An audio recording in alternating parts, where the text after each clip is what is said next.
আসসালামু আলাইকুম। আমি ডাক্তার মিজানুর রহমান স্বাগত জানাচ্ছি সবাইকে। এখন এই এই মাসে খুব বেশি গরম পড়েছে, প্রচন্ড গরম, এবং এই অতিরিক্ত গরমের মধ্যে লোডশেডিংও বেশি হচ্ছে, যার ফলে শিশুরা খুব বেশি রোগাক্রান্ত হয়ে পড়তেছে। বিশেষ করে আমরা দেখতে পাচ্ছি এখন বাচ্চারা খুব বেশি জ্বর, সর্দি, কাশিতে আক্রান্ত হচ্ছে, এবং সাধারণ জ্বর, সর্দি, কাশি হচ্ছে, কারো কারো নিউমোনিয়ার মতো সমস্যা হয়ে যাচ্ছে, এবং কোনো কোনো বাচ্চা ডায়রিয়া এবং বমিতে আক্রান্ত হচ্ছে। তো যাদের জ্বর হয়ে যাবে তাদের করণীয় কি?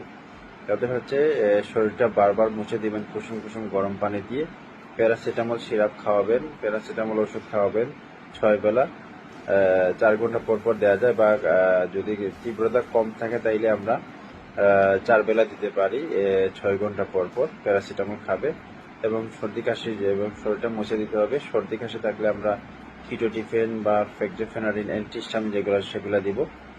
অতিরিক্ত সর্দি থাকলে আমরা নাকের ড্রপ দিতে পারি, অ্যান্টাজল বা রাইনেক্স নামে পাওয়া যায় বাজারে ওষুধ। আর যদি অতিরিক্ত সমস্যা হয়, কাশির সাথে গড় গড় শব্দ করে, শ্বাসকষ্টের লক্ষণ হয়ে ফেলে, দ্রুত চিকিৎসকের শরণাপন্ন হয়ে চিকিৎসকের পরামর্শ মতো চিকিৎসা নেবেন। আর যাদের ডায়রিয়া বমির সমস্যা হচ্ছে তাদের প্রথম প্রাথমিক চিকিৎসা হচ্ছে তাদেরকে অরসেলার খাইতে দিতে হবে এবং জিঙ্ক সিরাপ খাবে। বমি যদি হয় তাদের ক্ষেত্রে